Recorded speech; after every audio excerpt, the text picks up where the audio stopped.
অনুরাগের ছ ধারাবাহিকে আজকের পর্বে দেখতে পারবো রূপা একটা টোটো ধরে ভাবছিল সেখান থেকে পালিয়ে যাবে।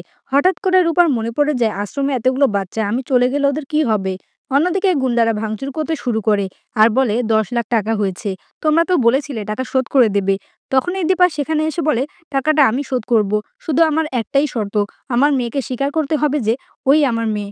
তখনই সে লোকগুলো বাচ্চাদেরকে মারতে আসলে রূপা চিৎকার করে বলে, রূপা বলে দিচ্ছে তোমরা কিন্তু এক পাও এগোবে না। এই কথাটা বলার পরেই দীপার কাছে পরিষ্কার হয়ে যায় তার নিজের মেয়ে চিনতে একটুও ভুল হয়নি দীপার।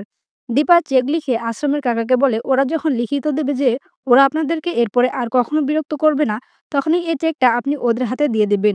সেখানে কৃষ্ণ পুলিশ নিয়ে আসলে রূপা সেখান থেকে ভয়ে পালিয়ে যায়। তারপরে দীপা রূপার কাছে এসে বলে, তুই তো আমার চালাক মেয়ে ছিলি, এরপরে বোকার মতো পালিয়ে বেড়াচ্ছিস কেন? রূপা বলে, আমি তো প্রমাণ করতে পারিনি মা যে আমি কুমারকে খুন করিনি। শিবরাত্রির দিনে আমি তোমার সঙ্গে দেখা করতে এসেছিলাম, কিন্তু তুমি সঙ্গে করে পুলিশ নিয়ে এসেছিলে। দীপা বলে, সেদিন পুলিশ এনেছিলাম আমি তোকে খোঁজার জন্য, আর এইটা তো প্রমাণ হয়ে গেছে তুই কুমারকে খুন করিসনি। আমাদেরকে ভুল বুঝে এতগুলো বছর আমাদের থেকে দূরে কাটিয়ে দিলি। অন্যদিকে বাচ্চা মেয়েটি রাতের বেলা সূর্যের সঙ্গে ঘুমানোর জন্য জেদ করে, তখন উর্মি রাগ করে সেখান থেকে চলে যায়। এরপরে দীপাও গাড়িতে করে রূপাকে নিয়ে বাড়ি ফিরছে। তখনই রাত্রির বেলা বাচ্চা মেয়েটি হঠাৎ করে উঠে সূর্যের ফটো অ্যালবাম দেখে সোনা রূপাকে উদ্দেশ্য করে বলে, তোমরা কত লাকি, তোমাদের বাবা তোমাকে কত ভালোবাসে, আর আমার বাবা সে তো আমাকে ভালোই বাসে না। পরের দিন সকালে সোনাকে দীপা ফোন করে জানায় আমি রূপাকে নিয়ে ফিরছি।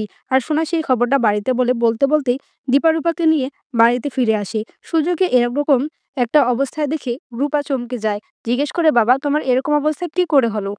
হ্যাঁ বন্ধুরা, আমরা এমনটাই দেখতে পারবো অনুরাগের ছ ধারাবাহিকের আগামী পর্বগুলোতে। আমার ভিডিওটি ভালো লেগে থাকলে লাইক করে দিন। অনুরাগের ছ ধারাবাহিকের নতুন নতুন আপডেট পেতে আমার চ্যানেলটিকে সাবস্ক্রাইব করে পাশে থাকা বেল আইকনটি ক্লিক করে রাখুন। ধন্যবাদ।